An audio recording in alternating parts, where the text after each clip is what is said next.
कल्पना कीजिए, पूरा दरबार सन्न है, एक तलवार उठ चुकी है और एक मां की चीख हवा में गूंज रही है। आज हम सुनेंगे बीरबल का सबसे दर्दनाक फैसला, जिसने सबको चुप कर दिया। तो चलिए कहानी शुरू करते हैं। दरबार सजा हुआ था, सबकी नजरें झुकी हुई थीं। हवा में अजीब सी बेचैनी तैर रही थी। किसी को समझ नहीं आ रहा था कि आज क्या होने वाला है। एक बूढ़ी औरत रोती हुई दरबार में आई। उसके साथ एक जवान औरत भी थी, जिसकी गोद में एक छोटा सा बच्चा था। बूढ़ी औरत ने कांपती आवाज में कहा, जहां पनाह, ये बच्चा मेरा है। मेरी इकलौती बहू की मौत के बाद मैंने इसे पाला है, लेकिन ये औरत कहती है कि ये उसका बच्चा है। जवान औरत तुरंत बोली, नहीं, ये मेरा बेटा है। इसे इस बूढ़ी ने मुझसे छीन लिया। मैं इसकी असली मां हूं। दरबार में फुसफुसाहट फैल गई। मामला बेहद नाजुक था। दोनों की आंखों में आंसू थे। दोनों ही अपने दावे पर अड़ी थीं। बच्चा मासूम सा दोनों के बीच झूल रहा था। जहां पनाह ने गंभीर स्वर में कहा, बीरबल, आज तुम्हें सच का फैसला करना होगा। बीरबल धीरे धीरे उठे। उनका चेहरा शांत था, पर आंखों में गहराई थी। उन्होंने दोनों औरतों को ध्यान से देखा। कुछ पल वे चुप रहे। दरबार में सन्नाटा छा गया। बीरबल ने सिपाही को आदेश दिया, एक तलवार लेकर आओ। तलवार की चमक दरबार में फैल गई। लोग हैरान रह गए। बीरबल ने कठोर आवाज में कहा, चूंकि दोनों ही खुद को मां कह रही हैं और बच्चा एक है, इसीलिए इसे 2 बराबर हिस्सों में बांट दिया जाए। आधा आधा बच्चा दोनों को मिल जाएगा। दरबार में सनसनी फैल गई। कुछ लोग दंग रह गए। बूढ़ी औरत अचानक शांत हो गई। उसने गहरी सांस ली और बोली, ठीक है, अगर यही न्याय है तो मुझे मंजूर है। लेकिन जवान औरत चीख उठी। वो दौड़कर बच्चे को अपने सीने से चिपका ली। नहीं, ऐसा मत कीजिए, इसे मार दीजिए मत। अगर इसे बांटना है तो पूरा बच्चा इसे दे दीजिए, बस इसे जिंदा रहने दीजिए। उसकी आवाज कांप रही थी, आंसू रुक नहीं रहे थे। पूरा दरबार उस दर्द को महसूस कर रहा था। बीरबल की आंखें नम हो गईं। उन्होंने तलवार नीचे रख दी और ऊंची आवाज में कहा, जहां पनाह, सच्ची मां वही है जो अपने बच्चे की जान के लिए उसे खोने को तैयार हो जाए। बच्चा इसी जवान औरत को सौंप दिया जाए। बूढ़ी औरत का चेहरा पीला पड़ गया। उसका झूठ सबके सामने आ चुका था। दरबार में सन्नाटा और गहरा हो गया। किसी ने कुछ नहीं कहा। जहां पनाह ने गंभीर स्वर में आदेश दिया कि बूढ़ी औरत को दंड दिया जाए, लेकिन बीरबल ने हाथ जोड़कर कहा, जहां पनाह, इसका अपराध बड़ा है, पर इसका दर्द भी कम नहीं। ये अकेली है, शायद इसी अकेलेपन ने इसे झूठ बोलने पर मजबूर किया। दरबार में बैठे लोग चौंक गए। इतनी कठोर परीक्षा लेने के बाद भी बीरबल के दिल में करुणा थी। बीरबल ने बूढ़ी औरत की ओर देखा और धीमे से कहा, मां बनने का अधिकार जन्म से नहीं, त्याग से मिलता है।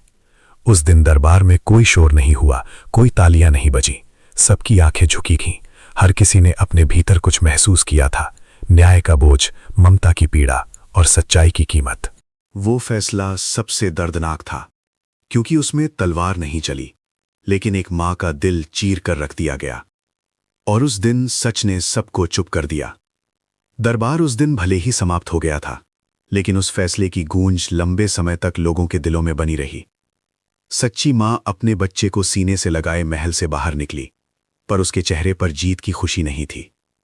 उसकी आंखों में राहत तो थी, मगर उस राहत के पीछे एक गहरा डर भी छिपा था। कहीं भविष्य फिर उसकी गोद न छीन ले।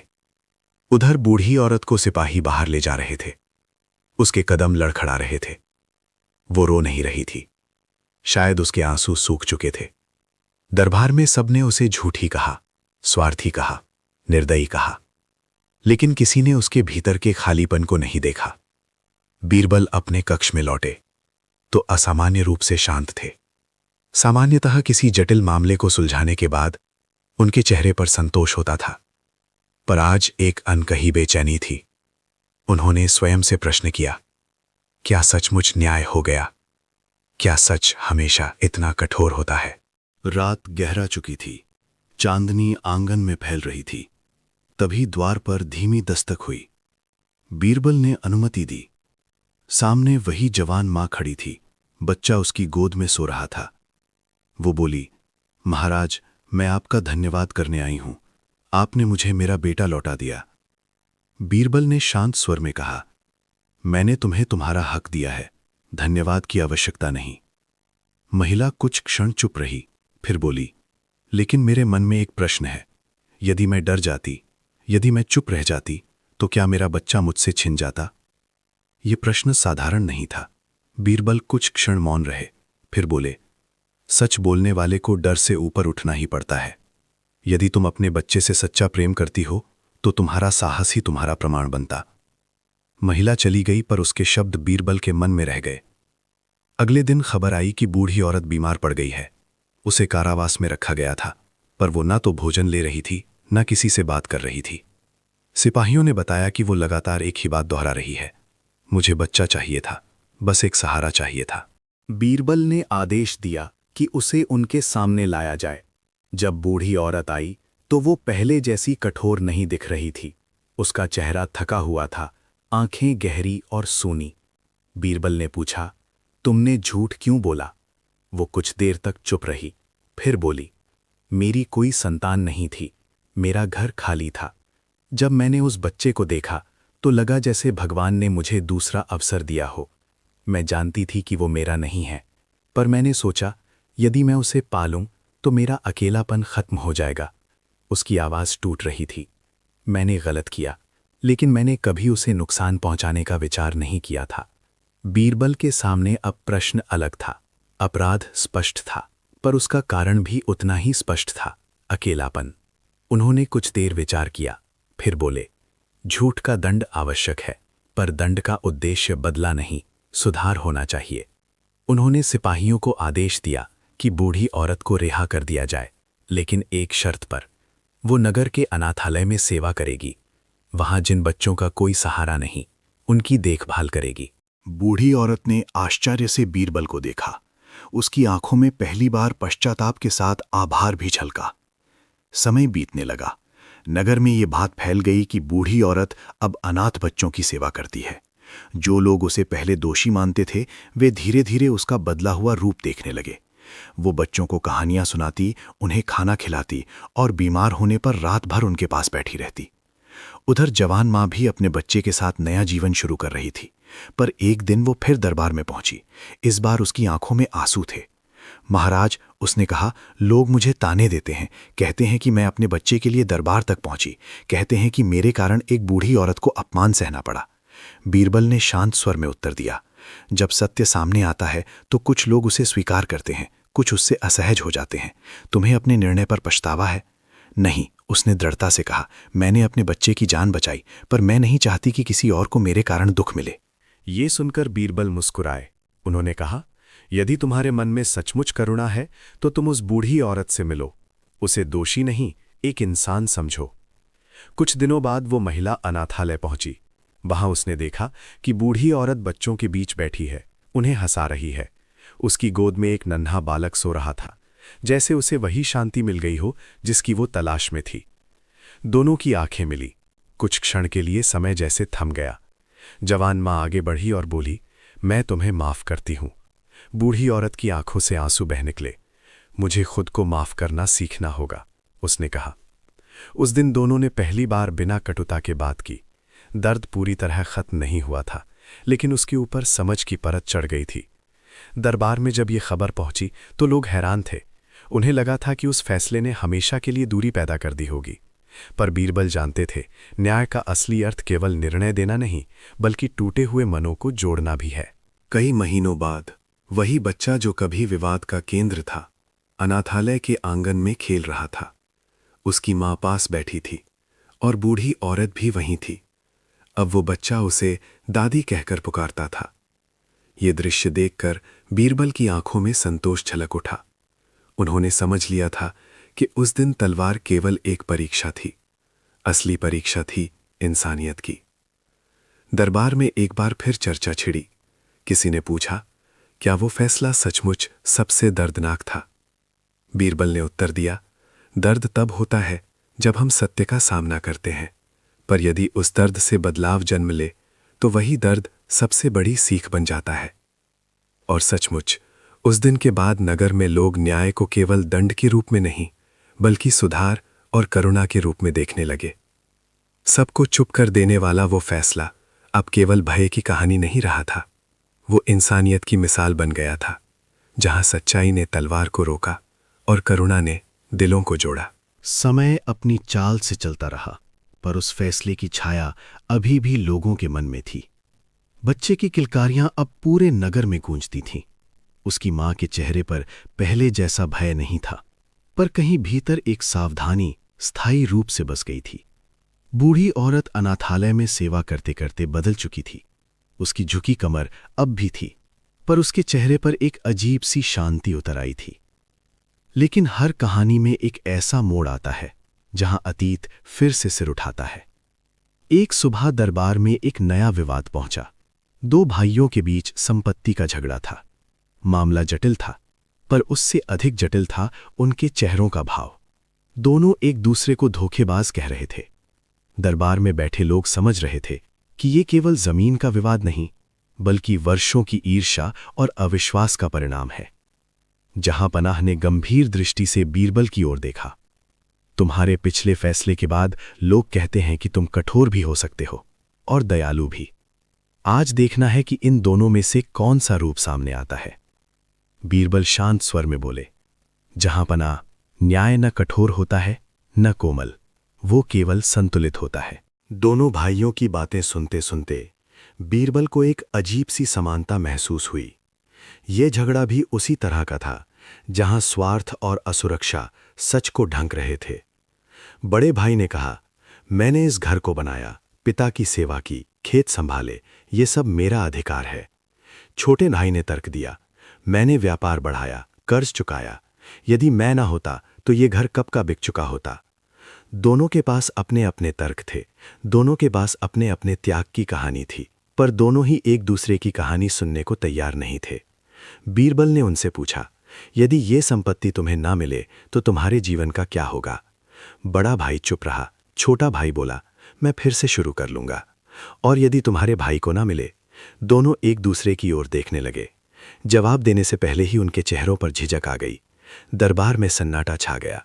बीरबल ने कहा, जिसे संपत्ति की आवश्यकता कम है वो त्याग कर सकता है, और जो त्याग कर सकता है वही असली उत्तराधिकारी होता है। ये सुनकर दोनों भाई असहज हो उठे। वे समझ गए कि ये निर्णय उनके अहंकार की परीक्षा है। कुछ पल बाद छोटे भाई ने गहरी सांस ली।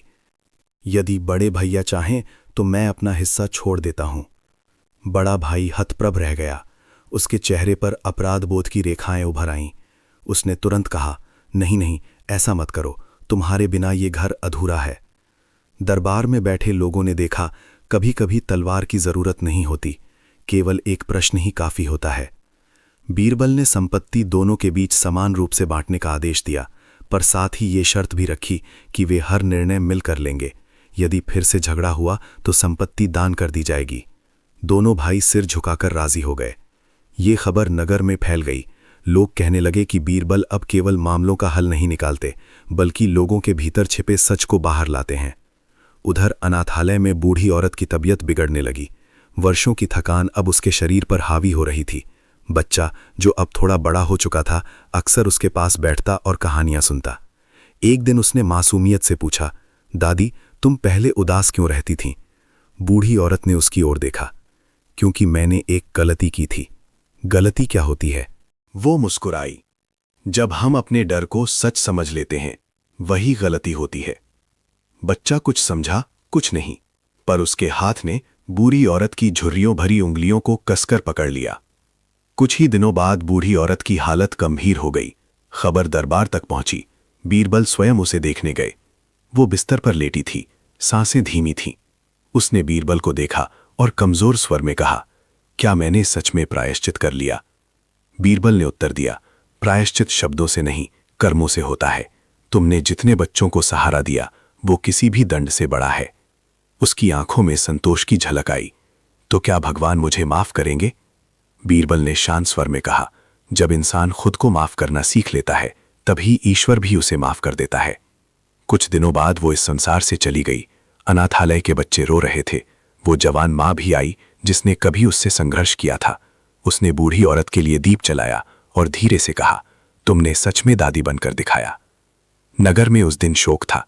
लोग कह रहे थे जिसे कभी झूठी कहा गया वही अंत में सबसे सच्ची बन गई। दरबार में चर्चा हुई कि क्या उस दिन का फैसला सही था। कुछ ने कहा, यदि तलवार की धमकी ना होती तो सच सामने नहीं आता। कुछ ने कहा, यदि दया ना होती तो वो औरत बदल नहीं पाती।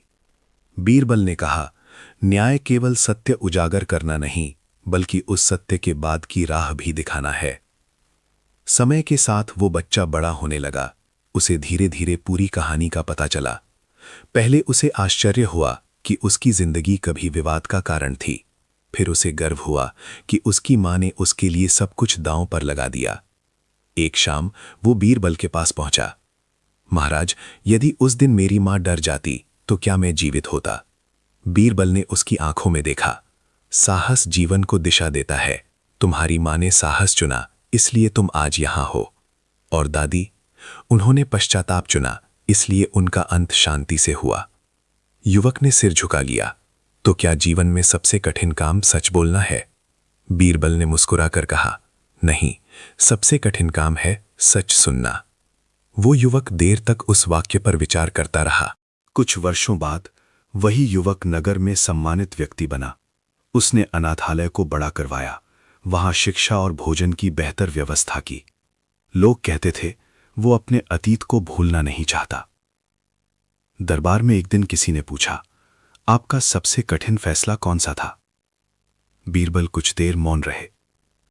वो फैसला नहीं, वो क्षण कठिन था, जब एक मां की चीख और एक बूढ़ी औरत की खामोशी के बीच मुझे सच चुनना था।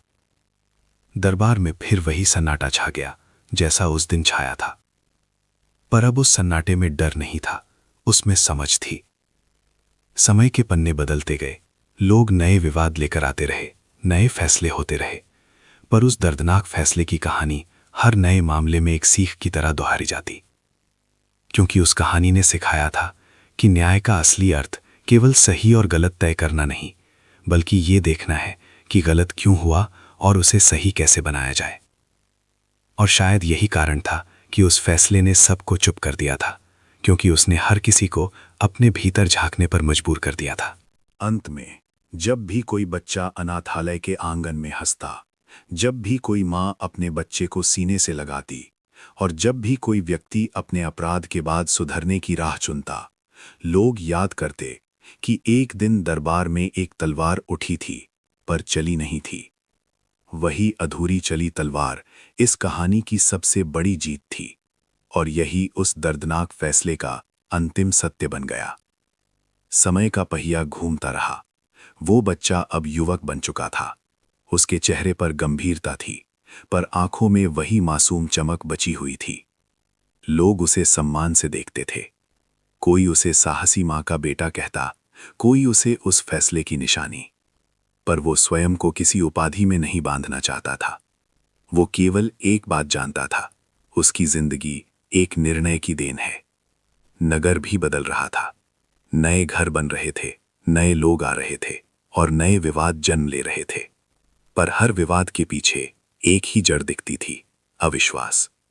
एक दिन दरबार में एक व्यापारी लाया गया। उस पर आरोप था कि उसने अनाज छुपा कर रखा और अकाल के समय ऊंचे दामों पर बेचने की योजना बनाई। लोग क्रोधित थे। ऐसे व्यक्ति को कड़ी सजा मिलनी चाहिए, वे चिल्ला रहे थे। व्यापारी कांप रहा था, पर उसकी आंखों में भय से अधिक शर्म थी। उसने स्वीकार किया कि उसने अनाज जमा किया, पर वो भूखों को मरते देखना नहीं चाहता था। मैंने सोचा बाद में महंगे दामों पर बेचूंगा और धन कमा लूंगा, उसने कहा, पर मैंने अभी तक किसी को भूखा नहीं रखा। दरबार में गुस्से की लहर दौड़ गई। लोग कहने लगे, इरादा ही अपराध है। बीरबल ने व्यापारी को ध्यान से देखा, फिर बोले, यदि अकाल आए और तुम्हारा परिवार भूखा हो तो तुम क्या करोगे? व्यापारी ने सिर झुका लिया। मैं भी अपने परिवार को बचाने की कोशिश करूंगा। और यदि पूरा नगर भूखा हो? व्यापारी चुप हो गया।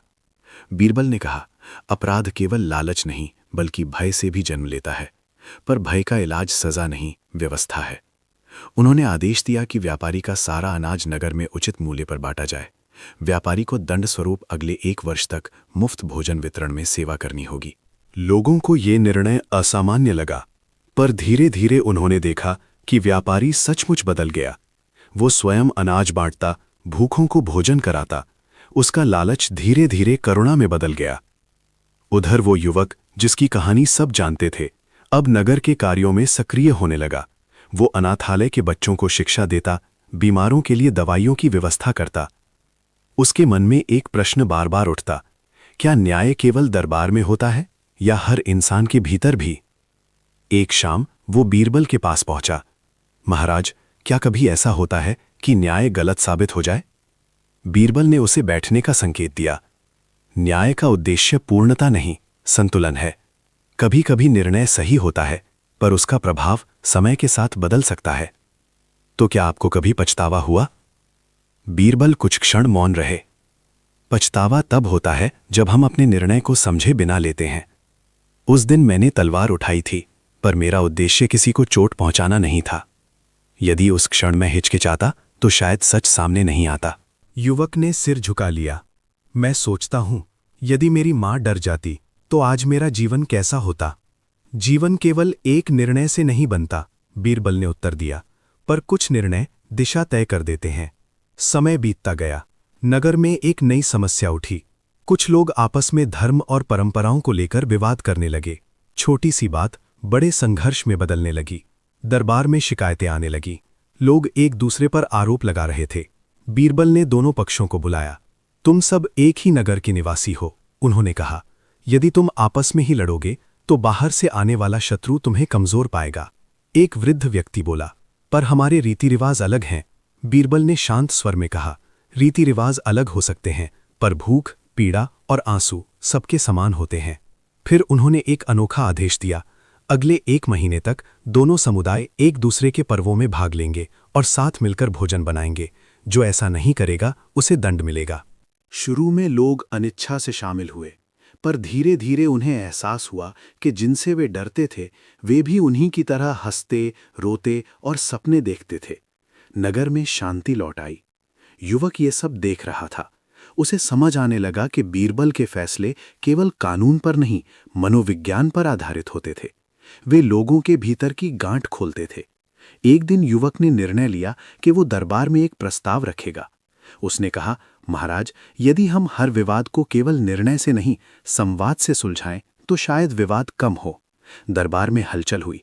कुछ लोग हंसे, ये आदर्शवाद है। पर बीरबल ने गंभीरता से कहा, कभी कभी नई पीढ़ी वो देख लेती है जो पुरानी पीढ़ी नहीं देख पाती। उन्होंने युवक को नगर में एक सभा आयोजित करने की अनुमति दी, जहां लोग खुलकर अपनी शिकायतें रख सकें। ये प्रयोग था। पहली सभा में लोग झिझकते रहे, पर दूसरी सभा में शिकायतें खुलकर सामने आने लगीं। किसी को कर अधिक लग रहा था, किसी को पड़ोसी से समस्या थी, किसी को सुरक्षा की चिंता। धीरे धीरे संवाद की परंपरा बनने लगी। बीरबल ने युवक से कहा, देखो, न्याय का सबसे ऊंचा रूप वो है जहां विवाद दरबार तक पहुंचे ही नहीं। युवक मुस्कुराया।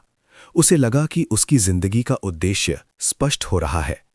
पर हर परिवर्तन के साथ विरोध भी आता है। कुछ लोग जिन्हें पुराने तरीके से लाभ होता था, इस नई व्यवस्था से असंतुष्ट थे।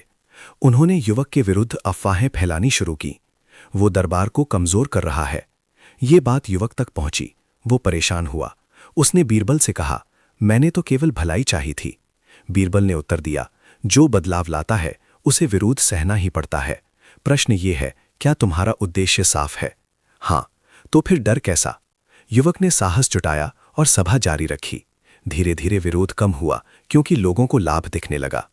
सालों बाद जब बीरबल वृद्ध होने लगे, उन्होंने युवक को अपने पास बुलाया। अब समय है कि तुम आगे बढ़ो।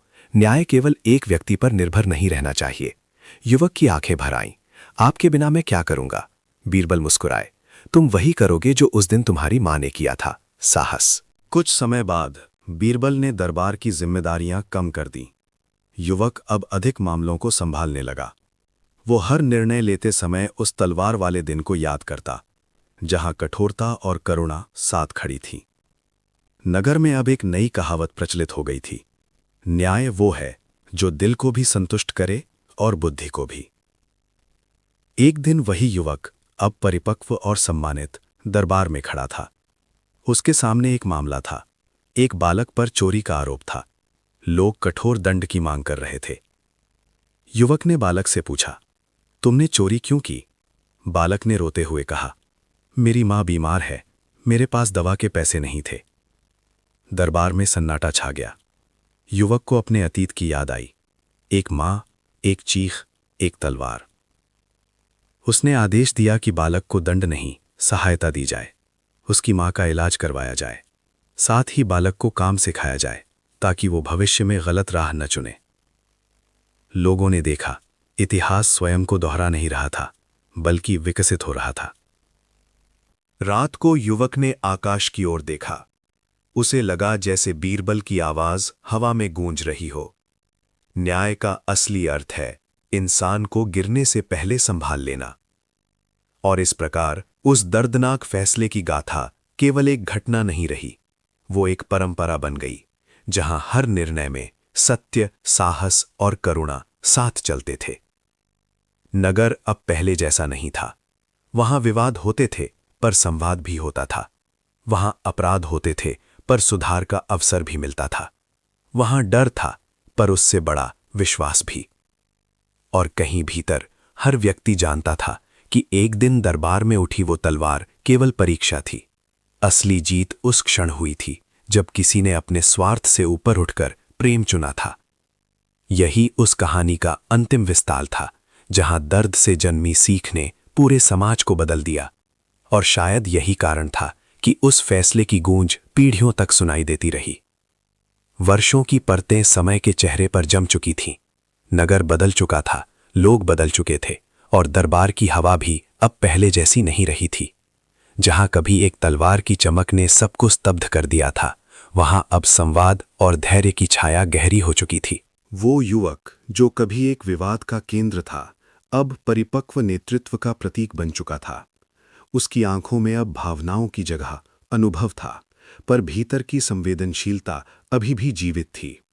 वो जानता था कि न्याय केवल नियमों से नहीं, बल्कि आत्मा से जन्म लेता है। एक दिन सुबह सुबह दरबार में असामान्य हलचल हुई। खबर आई कि सीमा पर बसे एक छोटे से गांव में विद्रोह की स्थिति बन गई है। वहां के लोग करों से असंतुष्ट थे। कुछ बाहरी लोग उन्हें भड़का रहे थे। यदि समय रहते समाधान न किया गया तो स्थिति गंभीर हो सकती थी। दरबार में चिंता फैल गई। कई दरबारी कठोर कदम उठाने की सलाह देने लगे। बल से दबा दीजिए, किसी ने कहा। विद्रोह को जड़ से खत्म कर दीजिए, दूसरे ने जोड़ा। युवक शांत बैठा सुनता रहा। उसके भीतर संघर्ष चल रहा था। क्या बल से शांति लाई जा सकती है, या शांति समझ से जन्म लेती है? वो उठ खड़ा हुआ। जहां पनाह, उसने कहा, यदि हम तलवार से डर पैदा करेंगे तो आज का विद्रोह शांत हो सकता है, पर कल का नहीं। दरबार में सन्नाटा छा गया। तो तुम्हारा सुझाव क्या है? शासक ने पूछा। मैं स्वयं उस गांव जाऊंगा, लोगों से बात करूंगा। कुछ दरबारी हंसे, बातों से विद्रोह नहीं रुकते, पर युवक के स्वर में दृढ़ता थी। बिना सुने निर्णय देना वही भूल है जो समाज को बांट देती है। अनुमति मिल गई। गांव पहुंचने पर उसने देखा, लोग डरे हुए थे, पर क्रोधित भी। खेत सूखे थे, फसल कम हुई थी, और कर पहले जैसे ही थे। ऊपर से कुछ बाहरी लोग उन्हें ये कहकर भड़का रहे थे कि दरबार उनकी पीड़ा नहीं समझता। युवक ने सभा बुलाई। मैं यहां दंड देने नहीं, सुनने आया हूं, उसने कहा। पहले तो लोग चुप रहे, फिर एक वृद्ध किसान आगे आया। हम मेहनत करते हैं, पर हमारी फसल आधी रह जाती है, कर पूरा लिया जाता है, हम अपने बच्चों को कैसे खिलाएं? दूसरे ने कहा, हमने कई बार शिकायत भेजी, पर कोई उत्तर नहीं मिला। युवक ने सब सुना, बिना टोके, बिना बहस किए। फिर उसने पूछा, यदि कर कम कर दिए जाए तो क्या आप शांति बनाए रखेंगे? लोगों ने एक दूसरे की ओर देखा।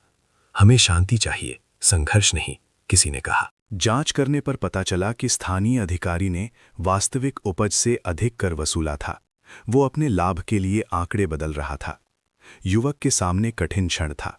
यदि वो अधिकारी को दंड देता है तो ये स्वीकार करना होगा कि दरबार की व्यवस्था में त्रुटि थी, पर यदि दंड नहीं देता तो अन्याय जारी रहेगा। उसने निर्णय लिया। अधिकारी को पद से हटाकर सार्वजनिक रूप से दोषी ठहराया गया। गांव के कर घटाए गए, साथ ही नई व्यवस्था बनाई गई।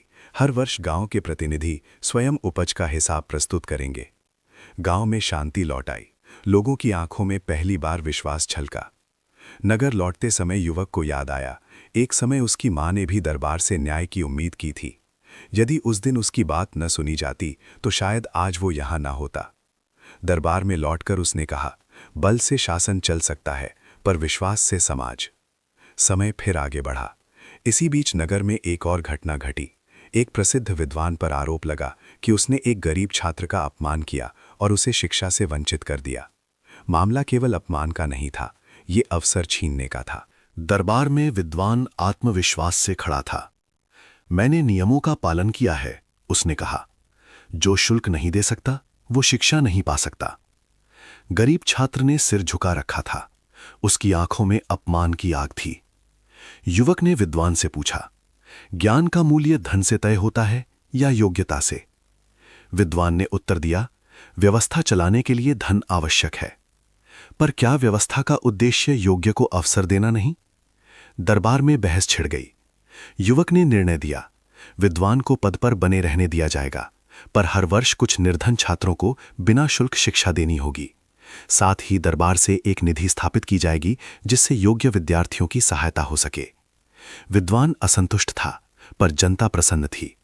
धीरे धीरे उसने भी देखा कि उन गरीब छात्रों में अद्भुत प्रतिभा है। उसका दृष्टिकोण बदलने लगा। समय बीतते बीतते युवक का नाम दूर दूर तक फैल गया। लोग उसे केवल न्यायाधीश नहीं बल्कि सेतु मानने लगे, विभिन्न विचारों, वर्गों और भावनाओं के बीच का सेतु। पर उसके भीतर अभी भी एक प्रश्न जीवित था। क्या कभी ऐसा दिन आएगा जब उसे भी अपने निर्णय पर संदेह होगा? वो दिन जल्दी ही आया। एक युवक पर देशद्रोह का आरोप लगा। कहा गया कि उसने शत्रु को सूचना दी। प्रमाण अस्पष्ट थे, पर परिस्थितियां उसके विरुद्ध थीं। दरबार में तनाव था। यदि वो दोषी है और दंड नहीं मिला तो खतरा बढ़ेगा, यदि निर्दोष है और दंड मिला तो अन्याय होगा। युवक ने कई दिनों तक जांच करवाई, गवाहों से पूछताछ हुई। अंततः एक छोटा सा तथ्य सामने आया। सूचना वास्तव में गलती से पहुंची थी। युवक ने अनजाने में एक पत्र गलत व्यक्ति को दे दिया था। दरबार में ये बात स्पष्ट हुई। युवक ने गहरी सांस ली। अपराध इरादे से तय होता है, परिणाम से नहीं। उस युवक को मुक्त कर दिया गया, पर उसे सावधानी और जिम्मेदारी का महत्व समझाया गया। उस रात युवक देर तक जागता रहा। उसे एहसास हुआ, न्याय की राह कभी सरल नहीं होती। हर निर्णय में जोखिम है, हर फैसले में संभावित भूल। कुछ वर्षों बाद वो युवक स्वयं वृद्ध होने लगा। उसके बालों में सफेदी झलकने लगी। वो अक्सर अनाथालय जाता, बच्चों के साथ समय बिताता। वहां की दीवारों पर अब कई चित्र बने थे, साहस, करुणा और सत्य के। एक दिन उसने बच्चों से पूछा, यदि तुम्हें दो लोगों में से एक को चुनना हो, एक जो शक्तिशाली है पर कठोर और दूसरा जो कमजोर है पर दयालु, तो तुम किसे चुनोगे? एक छोटी बच्ची ने उत्तर दिया, जो हमें समझे। वो मुस्कुरा उठा। शायद यही अंतिम सत्य था। दरबार में अब नई पीढ़ी आ चुकी थी, नए चेहरे, नई सोच। युवक ने एक दिन सभा में कहा, मैंने जो सीखा वो ये है कि न्याय कभी पूर्ण नहीं होता, वो निरंतर प्रयास है। किसी ने पूछा, आपकी सबसे बड़ी सीख क्या रही? उसने उत्तर दिया कि तलवार से पहले शब्द उठाओ और शब्द से पहले सुनो। समय के साथ उसने जिम्मेदारियां नई पीढ़ी को सौंप दी, पर उसकी कहानी जीवित रही। लोग जब भी किसी कठिन निर्णय के सामने खड़े होते, वे उस पुराने प्रसंग को याद करते, जहां एक मां की चीख ने सच को उजागर किया और एक बूढ़ी औरत का पश्चाताप समाज को बदल गया। अब वो कहानी केवल एक परिवार की नहीं थी, वो पूरे समाज की चेतना बन चुकी थी। नगर में जब भी कोई बच्चा अन्याय के विरुद्ध आवाज उठाता, लोग कहते, साहस उसी रक्त में है। जब कोई अपराधी सुधरने का अवसर मांगता, लोग कहते, करुणा का मार्ग खुला है। और जब कोई शासक कठोर दंड देने को उतावला होता, तो कोई ना कोई फुसफुसा देता, पहले सुन लो। यही उस फैसले की सबसे बड़ी विरासत थी। वर्षों बाद जब वो वृद्ध भी इस संसार से विदा हुआ, तो नगर में शोक था, पर भय नहीं, क्योंकि उसने लोगों को निर्भर नहीं, सक्षम बनाया था। उसकी समाधि के पास कोई भव्य शब्द नहीं लिखे गए, केवल एक वाक्य उकेरा गया, सत्य के साथ करुणा। और सचमुच वही इस पूरी गाथा का सार था। एक तलवार जो चली नहीं, एक निर्णय जो दर्द से जन्मा, और एक समाज जिसने उससे सीख ली। ये कहानी यहीं समाप्त नहीं होती, क्योंकि हर पीढ़ी में, हर नगर में, हर घर में कभी ना कभी कोई ऐसा क्षण आता है जहां हमें भी चुनना पड़ता है, कठोरता या करुणा, भय या साहस, स्वार्थ या प्रेम। जो उस दिन दरबार में हुआ था वो इतिहास नहीं, दर्पण था। और दर्पण हमेशा हमारा चेहरा दिखाता है। यही इस कथा का अंतिम विस्तार है, जहां एक दर्दनाक फैसला समय के साथ प्रकाश बन गया, और जिसने सबको चुप कराया था वही अंततः सबको बोलना सिखा गया। समय का प्रवाह कभी रुकता नहीं। वो वृद्ध जिसने एक तलवार उठती देखी थी और फिर करुणा को जन्म लेते देखा था, अब इस संसार में नहीं था, पर उसकी सीख, उसकी दृष्टि, उसके शब्द नगर की हवा में घुल चुके थे। नई पीढ़ी अब दरबार संभाल रही थी। वही युवक जो कभी एक माँ की गोद में कांपता हुआ बच्चा था, अब इतिहास बन चुका था। उसकी जगह अब उसके शिष्य, उसके विचारों से प्रेरित युवा निर्णय ले रहे थे। पर हर बार जब कोई जटिल मामला सामने आता, वे भीतर ही भीतर उस पुरानी कथा को याद करते। नगर अब समृद्ध था, व्यापार बढ़ चुका था, शिक्षा फैल चुकी थी और संवाद की परंपरा मजबूत हो चुकी थी। पर समृद्धि के साथ नई चुनौतियां भी आईं। एक दिन खबर आई कि नगर के बाहरी हिस्से में बसे मजदूरों के साथ अन्याय हो रहा है। उन्हें काम तो मिलता है, पर उचित मेहनताना नहीं।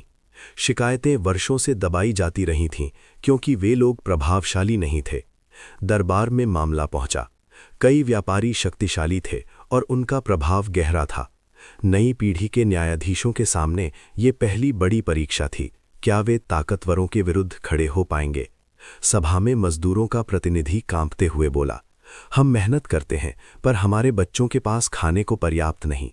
यदि हम आवाज उठाते हैं तो हमें काम से निकाल दिया जाता है। व्यापारियों ने तुरंत प्रतिवाद किया, हम नियमों के अनुसार भुगतान करते हैं। यदि इन्हें अधिक चाहिए तो ये कहीं और काम ढूंढ लें। दरबार में तनाव था। नए प्रधान ने गहरी सांस ली। यदि श्रमिक न हो तो व्यापार कैसे चलेगा? उसने शांत स्वर में पूछा। व्यापारी बोले, हमने उन्हें काम दिया है, ये भी कम नहीं। और उन्होंने आपको श्रम दिया है, प्रधान ने उत्तर दिया, जो बिना श्रम के संभव नहीं। कई दिनों तक जांच चली, दस्तावेज देखे गए, मजदूरों से अलग अलग बात की गई। स्पष्ट हुआ कि अनुबंधों में छोटे अक्षरों में ऐसे नियम लिखे गए थे जो मजदूरों के अधिकार सीमित करते थे। प्रधान के सामने दुविधा थी।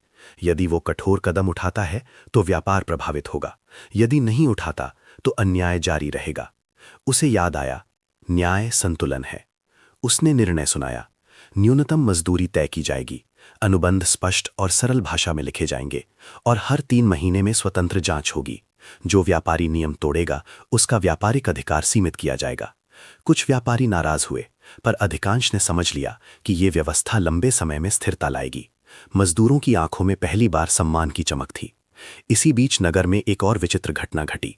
एक प्रसिद्ध कवि पर आरोप लगा कि उसकी कविता ने लोगों को शासक के विरुद्ध भड़काया। प्रश्न था, क्या विचारों को दंड दिया जा सकता है? दरबार में कवि निर्भीक खड़ा था। मैंने केवल सत्य लिखा है, उसने कहा। कुछ दरबारी बोले, पर सत्य यदि अशांति फैलाए तो वो खतरनाक है। प्रधान ने पूछा, क्या तुम्हारा उद्देश्य विद्रोह है? कवि मुस्कुराया, मेरा उद्देश्य सोचने पर मजबूर करना है। सभा में खामोशी छा गई। प्रधान ने लंबी चर्चा के बाद कहा, विचारों को कैद नहीं किया जा सकता, पर शब्दों की जिम्मेदारी होती है। कवि स्वतंत्र है, पर यदि उसके शब्द हिंसा भड़काएं तो वो भी उत्तरदायी होगा। कवि को दंड नहीं दिया गया, पर उसे सार्वजनिक संवाद में भाग लेने के लिए आमंत्रित किया गया, जहां वो अपनी बात स्पष्ट कर सके। ये निर्णय नगर में चर्चा का विषय बन गया। लोग समझने लगे कि असहमति शत्रुता नहीं होती। समय के साथ एक और चुनौती सामने आई। पड़ोसी राज्य के साथ व्यापारिक समझौते में मतभेद उत्पन्न हो गए। कुछ लोग युद्ध की तैयारी की बात करने लगे। प्रधान ने सभा बुलाई। युद्ध अंतिम विकल्प होना चाहिए, उसने कहा। दूत भेजे गए, वार्ता हुई। महीनों की बातचीत के बाद एक समझौता हुआ। दोनों राज्यों के बीच साझा बाजार स्थापित किया जाएगा, जिससे लाभ दोनों को हो। लोगों ने राहत की सांस ली। नगर की पहचान अब केवल शक्ति से नहीं, विवेक से होने लगी। पर भीतर एक चिंता भी जन्म ले रही थी। नई पीढ़ी के कुछ युवा ये मानने लगे थे कि अब समाज इतना परिपक्व हो चुका है कि नियमों की आवश्यकता कम हो गई है। वे कहते, अब लोग स्वयं समझदार हैं।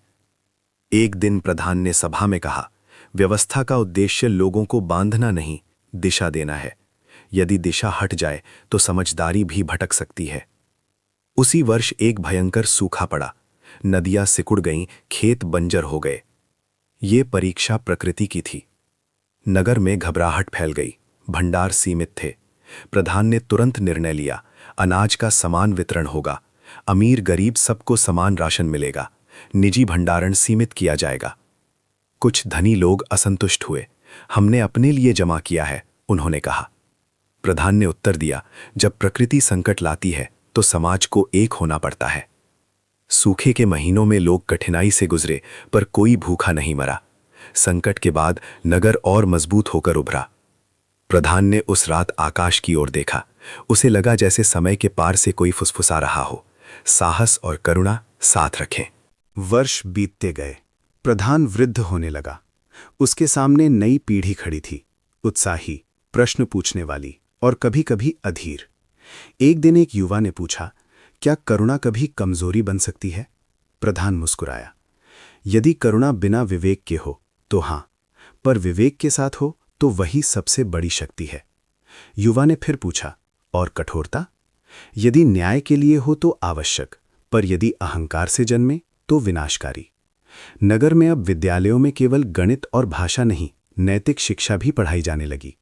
बच्चों को सिखाया जाता, पहले सुनो फिर बोलो। अनाथालय अब एक बड़ा संस्थान बन चुका था। वहां से पढ़कर निकले कई बच्चे नगर के विभिन्न कार्यों में योगदान दे रहे थे। दीवार पर एक चित्र था, एक तलवार जो हवा में रुकी हुई है। उसके नीचे लिखा था, निर्णय से पहले विचार। प्रधान कभी कभी वहां बैठता और बच्चों से कहानियां सुनता। वो जानता था कि कहानियां पीढ़ियों को जोड़ती हैं। एक शाम जब सूर्य अस्त हो रहा था, प्रधान अकेला बैठा था। उसे लगा कि जीवन एक वृत्त है। एक माँ की चीख से शुरू हुई यात्रा अब समाज की चेतना बन चुकी थी। उसने मन ही मन कहा, यदि उस दिन साहस ना होता तो शायद आज ये नगर ऐसा ना होता। उसकी आंखों में संतोष था।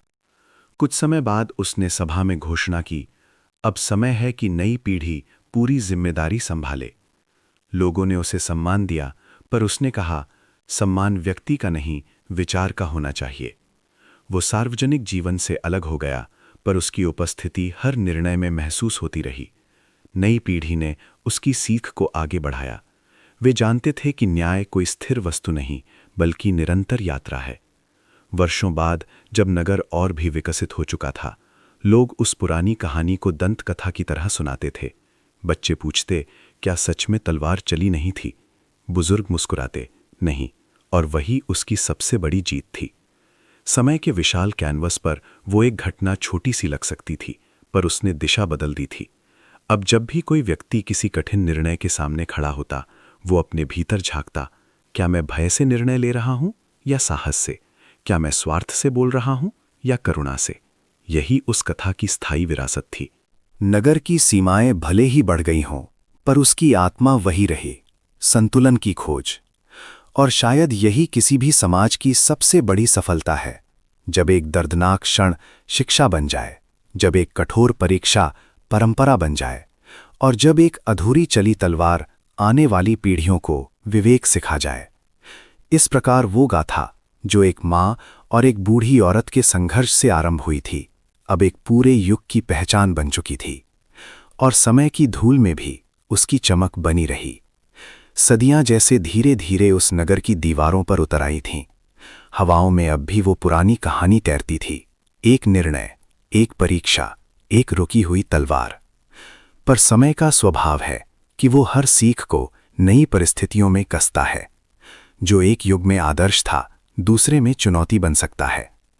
नई पीढ़ी अब पूरी तरह से सत्ता और व्यवस्था संभाल चुकी थी। वे शिक्षित थे, विचारशील थे और अपने पूर्वजों की विरासत पर गर्व करते थे। पर गर्व के साथ एक अदृश्य जोखिम भी आता है, आत्मसंतोष। नगर अब व्यापार, कला और ज्ञान का केंद्र बन चुका था। दूर दूर से लोग यहां आते, बसते और अपनी किस्मत बनाते। समृद्धि इतनी बढ़ी कि कुछ लोगों को लगा अब संकट कभी नहीं आएगा। यही वो समय था जब सबसे बड़ा संकट जन्म लेता है। एक दिन नगर के बीचों बीच एक बड़ा विवाद उठा।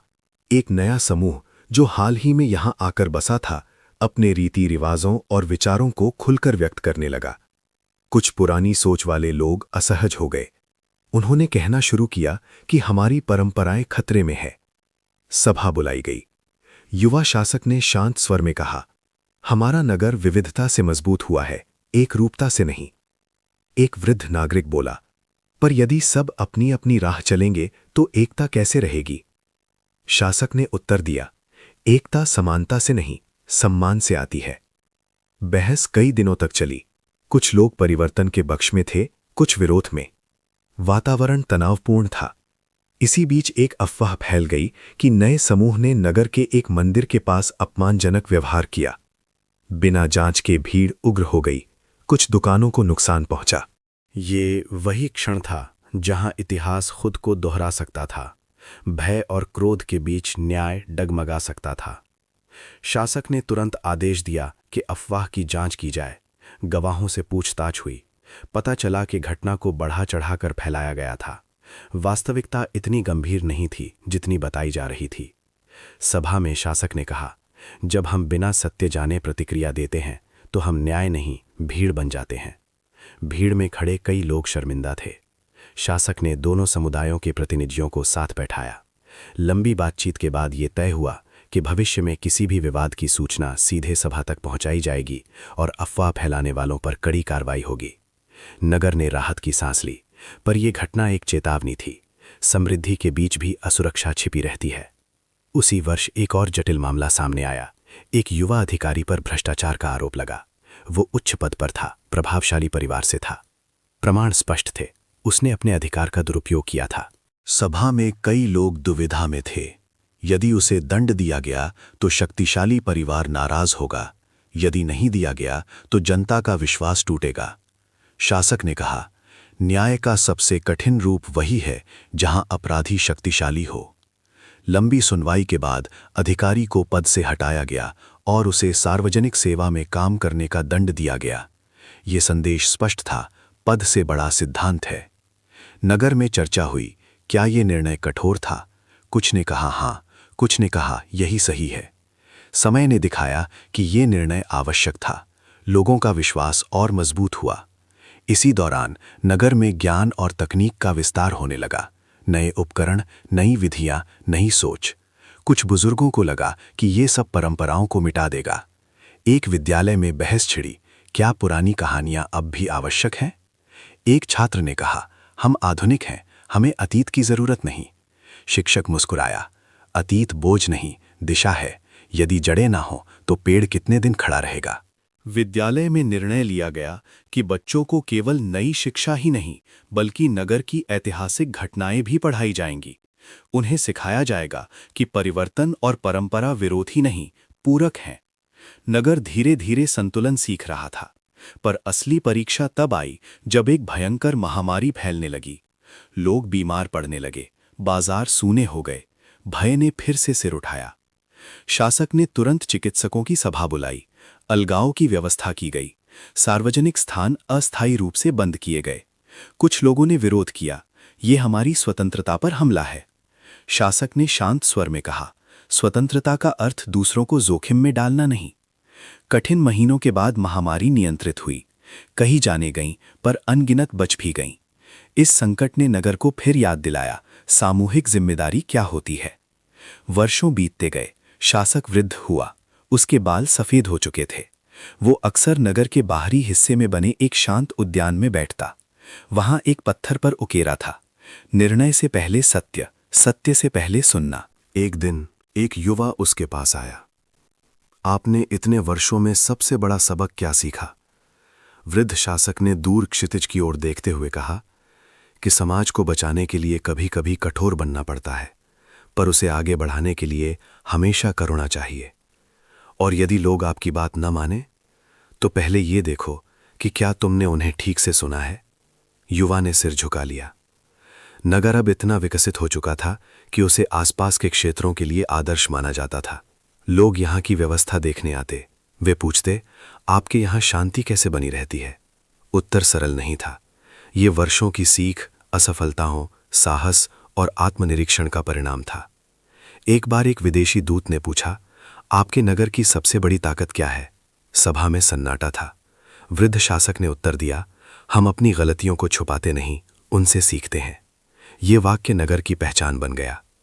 समय के साथ वह वृद्ध भी संसार से विदा हुआ।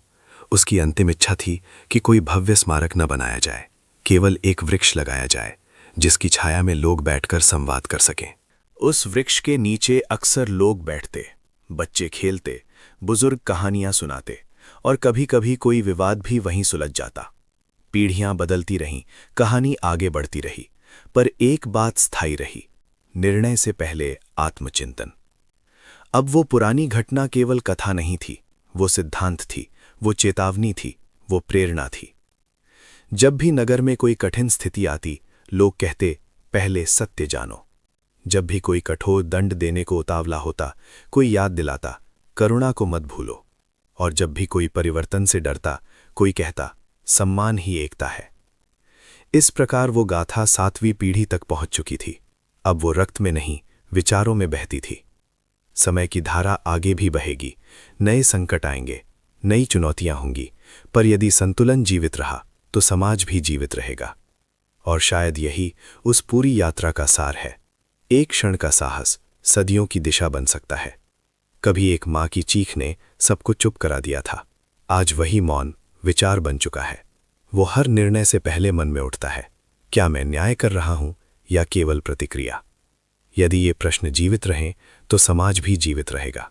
यही इस कथा का 7वां अध्याय है, जहां इतिहास स्मृति नहीं, मार्गदर्शक बन चुका है। समय अब उस नगर के लिए केवल वर्षों की गिनती नहीं रह गया था, वो अनुभवों की परतों में बदल चुका था। हर पीढ़ी अपने साथ नई आशाएं, नए भय और नए प्रश्न लेकर आती रही, पर एक बात अनकही रूप से स्थिर रही, निर्णय लेने से पहले ठहरना। 8वीं पीढ़ी के समय तक नगर इतना विकसित हो चुका था कि उसकी पहचान दूर देशों तक पहुंच गई थी। यहाँ व्यापार फल फूल रहा था, शिक्षा के केंद्र प्रतिष्ठित थे और संवाद की परंपरा इतनी गहरी हो चुकी थी कि छोटे से छोटे विवाद भी पहले बातचीत से सुलझाने की कोशिश की जाती। पर इतिहास ये भी सिखाता है कि जितनी ऊंचाई मिलती है, उतनी ही गहरी परीक्षा सामने आती है।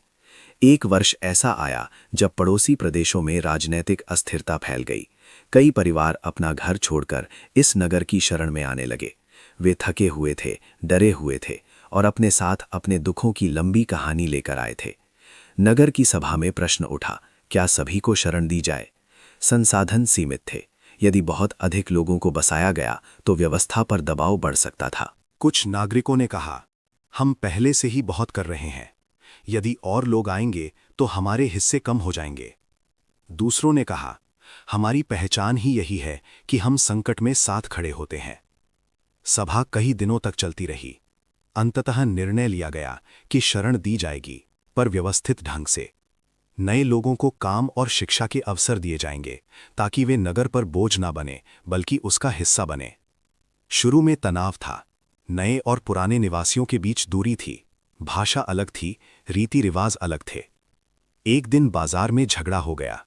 एक दुकानदार ने आरोप लगाया कि नए लोग सस्ते दामों पर सामान बेचकर पुराने व्यापार को नुकसान पहुंचा रहे हैं। मामला सभा तक पहुंचा। नए प्रतिनिधि ने कहा, हम जीवित रहने की कोशिश कर रहे हैं, हमारे पास और कोई साधन नहीं।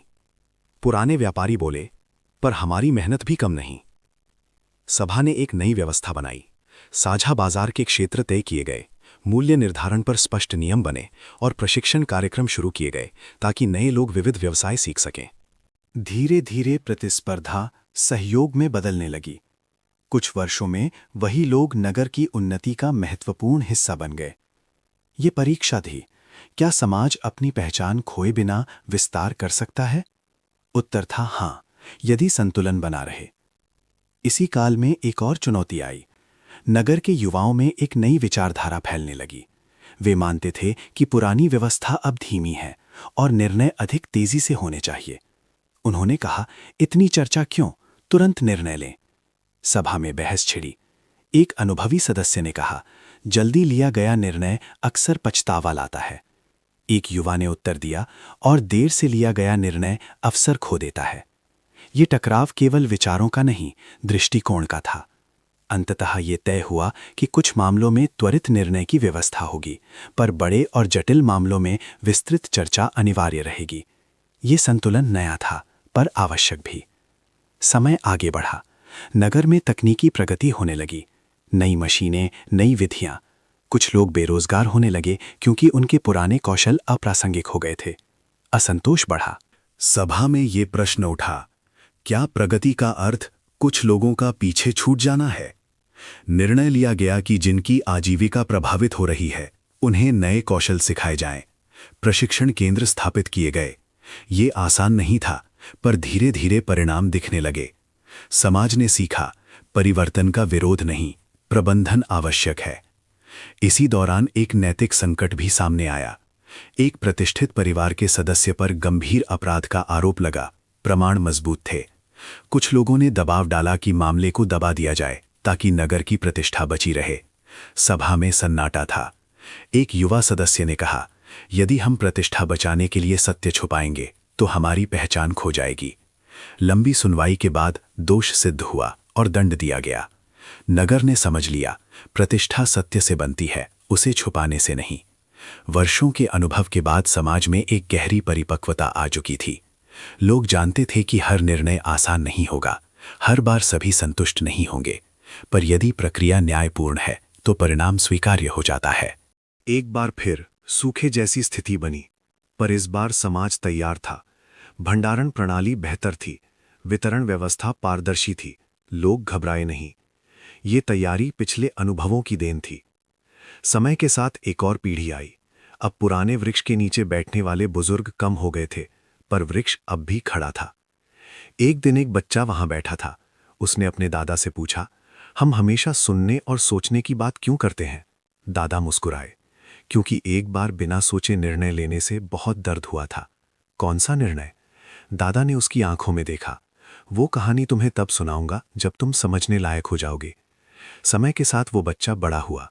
उसने वो कहानी सुनी, एक माँ, एक आरोप, एक परीक्षा।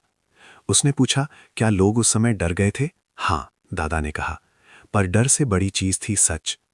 8वीं पीढ़ी ने इस कहानी को केवल गौरव के रूप में नहीं, चेतावनी के रूप में भी देखा। उन्होंने ये सुनिश्चित किया कि शिक्षा में आलोचनात्मक सोच को स्थान मिले। बच्चों को सिखाया गया कि प्रश्न पूछना असम्मान नहीं, जागरूकता है। समाज ने एक नई परंपरा शुरू की। हर वर्ष एक दिन ऐसा होगा जब लोग अपने निर्णयों की समीक्षा करेंगे। पिछले वर्ष के महत्वपूर्ण मामलों को देखा जाएगा। क्या वे सही थे? क्या सुधार की गुंजाइश है? ये आत्ममंथन का दिन था। धीरे धीरे ये दिन सबसे महत्वपूर्ण बन गया। लोग समझ गए कि न्याय स्थिर नहीं, गतिशील है। 8वीं पीढ़ी के अंत तक नगर केवल समृद्ध नहीं, आत्मजागरूक भी हो चुका था। उन्होंने देखा कि सबसे बड़ी विरासत भवन या संपत्ति नहीं, विचार है। और वो विचार ये था, सत्य के साथ करुणा और करुणा के साथ विवेक। अब वो पुरानी घटना किसी व्यक्ति या परिवार की नहीं रही थी, वो सामूहिक स्मृति थी। जब भी कोई नया संकट आता, लोग कहते, रुको, पहले पूरी बात सुनो। जब भी कोई समूह अलग थलग पड़ता, कोई आगे बढ़कर कहता, उन्हें भी अवसर दो। जब भी कोई गलती करता, दंड के साथ सुधार का मार्ग भी खुला रहता। ये पूर्णता नहीं थी, गलतियां अब भी होती थीं, असहमति अब भी होती थी, पर संवाद कभी बंद नहीं हुआ। और यही किसी भी समाज की सबसे बड़ी जीत है। 8वीं पीढ़ी के अंत में नगर ने एक दस्तावेज तैयार किया, उसकी मूल मान्यताओं का। उसमें लिखा था, हम शक्ति से अधिक संतुलन को महत्व देंगे। हम परंपरा का सम्मान करेंगे, पर परिवर्तन से डरेंगे नहीं। हम हर निर्णय से पहले सत्य खोजेंगे, और हम भूलेंगे नहीं कि एक क्षण का साहस पीढ़ियों की दिशा बदल सकता है। ये दस्तावेज केवल शब्द नहीं था, ये इतिहास का सार था। और इस प्रकार 8वां अध्याय समाप्त नहीं हुआ, बल्कि आगे की राह बन गया। क्योंकि कहानी अभी भी जीवित है, हर उस समाज में, हर उस व्यक्ति में जो निर्णय लेने से पहले ठहरता है, सुनता है और फिर विवेक से आगे बढ़ता है। वही विरासत है, वही प्रकाश है।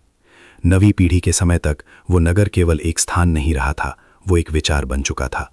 लोग कहते थे कि यहाँ निर्णय केवल कानून से नहीं, चेतना से होते हैं। पर जितनी ऊंची चेतना, उतनी गहरी परीक्षा। इतिहास ने ये कई बार साबित किया था। समय बदल रहा था। दूर दूर के राज्यों में सत्ता संघर्ष तेज हो रहे थे। नई तकनीकें, नए हथियार, नई महत्वाकांक्षाएं जन्म ले रही थीं। नगर के युवाओं में भी बेचैनी बढ़ने लगी थी। वे दुनिया को बदलते हुए देख रहे थे और सोच रहे थे, क्या हम पीछे तो नहीं रह रहे। इसी दौर में एक शक्तिशाली पड़ोसी शासक ने प्रस्ताव भेजा। वो चाहता था कि नगर उसके साथ सैन्य गठबंधन करे। बदले में वो व्यापारिक लाभ और सुरक्षा का आश्वासन दे रहा था। सभा में हलचल मच गई। कुछ लोगों ने कहा, ये अवसर है, हम और मजबूत होंगे। दूसरों ने सावधान किया, सैन्य गठबंधन का अर्थ है उसकी लड़ाइयों में भी शामिल होना। वर्तमान शासक, जो नवी पीढ़ी का प्रतिनिधि था, गंभीर था। उसने कहा, हमें ये देखना होगा कि ये प्रस्ताव हमारी मूल मान्यताओं के अनुकूल है या नहीं। कई दिनों तक विचार विमर्श चला। दूत भेजे गए, जानकारी जुटाई गई। पता चला कि पड़ोसी शासक आक्रामक नीतियों के लिए जाना जाता है। यदि गठबंधन हुआ तो नगर को भी युद्ध में उतरना पड़ सकता था। सभा में अंतिम दिन शासक ने कहा, हमारी शक्ति केवल हथियारों में नहीं, संतुलन में है। यदि हम अपने सिद्धांतों के विरुद्ध जाकर लाभ चुनेंगे तो शायद लाभ मिलेगा, पर पहचान खो जाएगी। निर्णय लिया गया कि गठबंधन नहीं किया जाएगा, पर मैत्रीपूर्ण संबंध बनाए रखे जाएंगे। कुछ लोगों को ये निर्णय कमजोर लगा, पर वर्षों बाद जब वही पड़ोसी राज्य एक बड़े युद्ध में उलझ गया, तब नगर सुरक्षित रहा। ये पहला संकेत था, सिद्धांतों की कीमत तत्काल नहीं, दीर्घकाल में समझ आती है। इसी बीच नगर के भीतर एक और समस्या जन्म ले रही थी। युवाओं का एक समूह मानता था कि पुरानी व्यवस्था अब अत्यधिक सावधान है। वे तेज निर्णय चाहते थे, अधिक विस्तार चाहते थे और जोखिम उठाने को तैयार थे। उन्होंने सार्वजनिक सभा में कहा, हम हमेशा संतुलन की बात करते हैं, पर कभी-कभी आगे बढ़ने के लिए साहसिक कदम जरूरी होते हैं। शासक ने उत्तर दिया, साहस और उतावलापन अलग होते हैं। पर यह बहस यहीं समाप्त नहीं हुई। कुछ महीनों बाद एक नया व्यापारिक मार्ग खोजा गया, जो बहुत लाभकारी हो सकता था, पर उसमें जोखिम था। समुद्री यात्रा लंबी और अनिश्चित थी। युवा समूह ने इसे अपनाने का प्रस्ताव रखा। पुराने सदस्य सशंकित थे। लंबी चर्चा के बाद निर्णय लिया गया कि सीमित स्तर पर प्रयास किया जाएगा। जोखिम को पूरी तरह नहीं, आंशिक रूप से स्वीकार किया गया। पहली यात्रा कठिन रही, नुकसान भी हुआ, पर अनुभव से सीख लेकर अगली यात्राएं सफल रहीं। समाज ने फिर सीखा, संतुलन का अर्थ जोखिम से बचना नहीं, बल्कि उसे समझकर अपनाना है। इसी काल में एक नैतिक दुविधा सामने आई, जिसने पूरे नगर को झकझोर दिया। एक लोकप्रिय नेता पर आरोप लगा कि उसने जन समर्थन का उपयोग निजी लाभ के लिए किया। लोग स्तब्ध थे। वो व्यक्ति वर्षों से समाज सेवा में सक्रिय था। सभा में प्रश्न उठा, क्या उसके पिछले अच्छे कार्य उसके वर्तमान अपराध को कम कर सकते हैं? बहस तीखी थी। कुछ बोले, उसने बहुत योगदान दिया है, उसे अवसर मिलना चाहिए। दूसरों ने कहा, यदि हम प्रभावशाली लोगों को छूट देंगे तो सामान्य नागरिकों से न्याय की उम्मीद कैसे करेंगे? शासक ने शांत स्वर में कहा, अच्छे कार्य सम्मान दिलाते हैं, पर अपराध को मिटाते नहीं। जांच निष्पक्ष हुई, आरोप सिद्ध हुए, दंड दिया गया, पर साथ ही सुधार का मार्ग भी खुला रखा गया। ये निर्णय कठिन था, पर आवश्यक।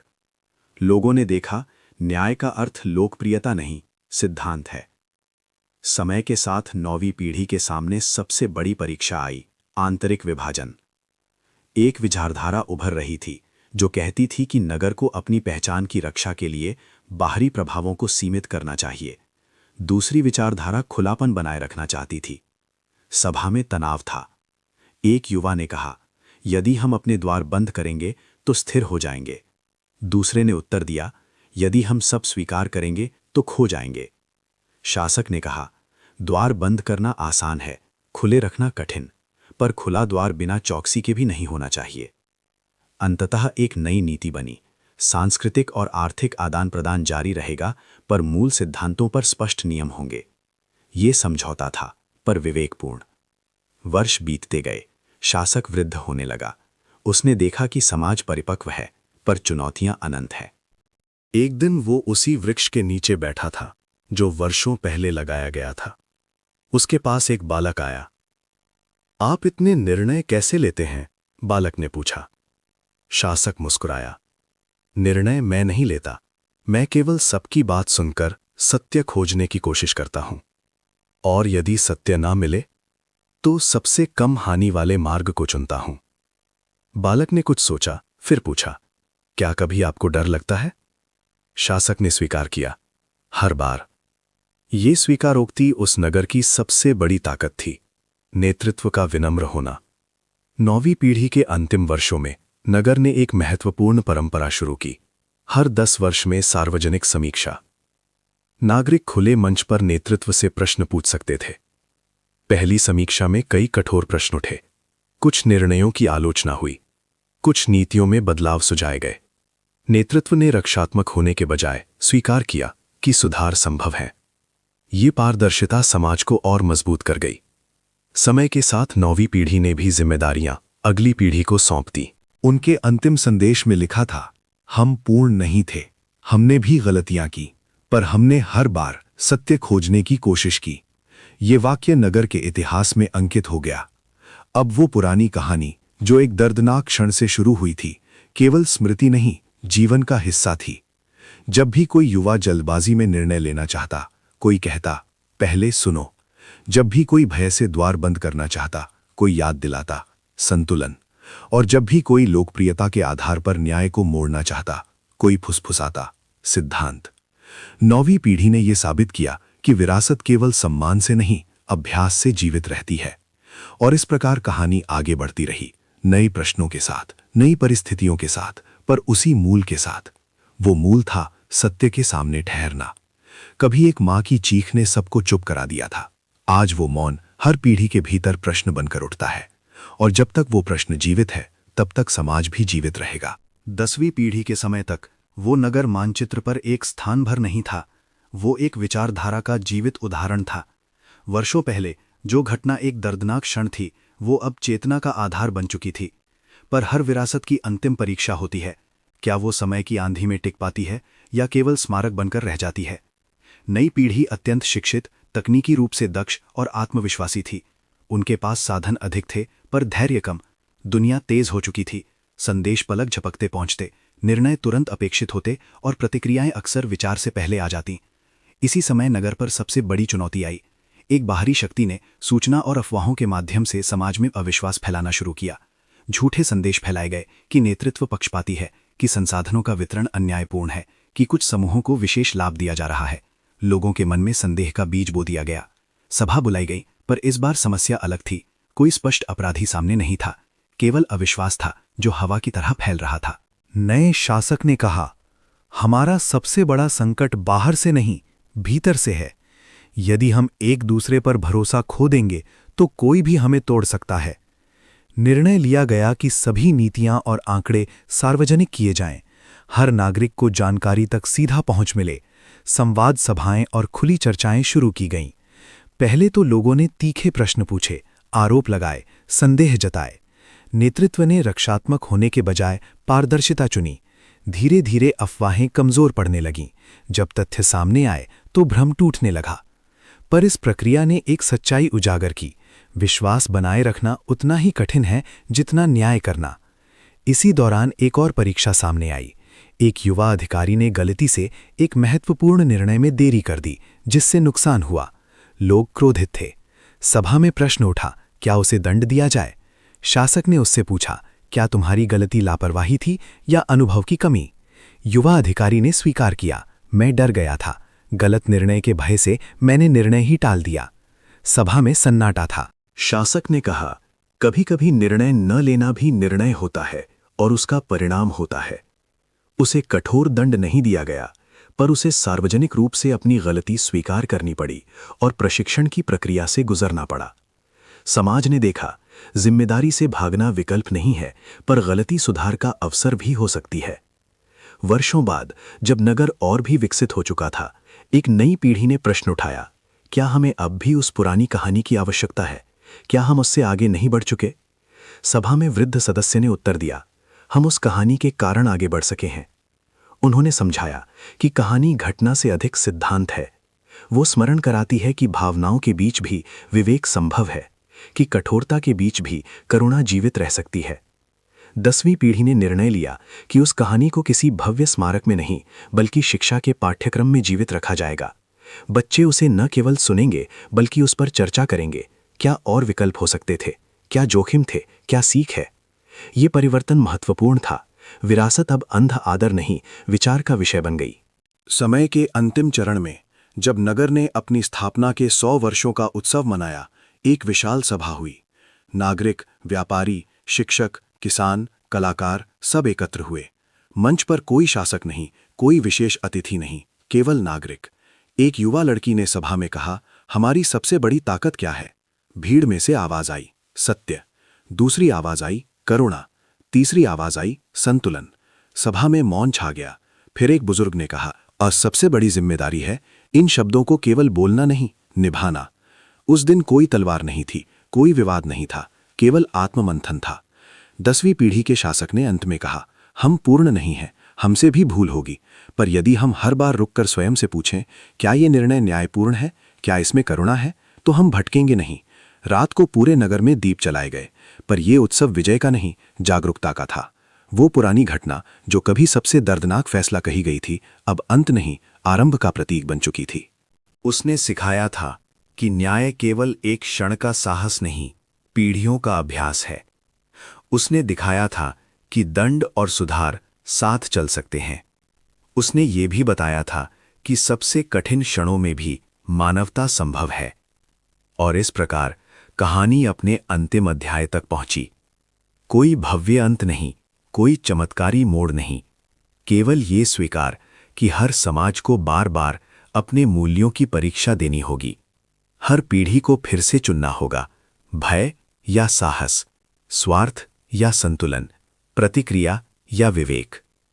कभी एक दरबार में उठी तलवार ने सबको चुप करा दिया था। आज वही मौन हर व्यक्ति के भीतर प्रश्न बनकर जीवित है। और जब तक वो प्रश्न जीवित रहेगा, कहानी भी जीवित रहेगी। यही इस गाथा का अंतिम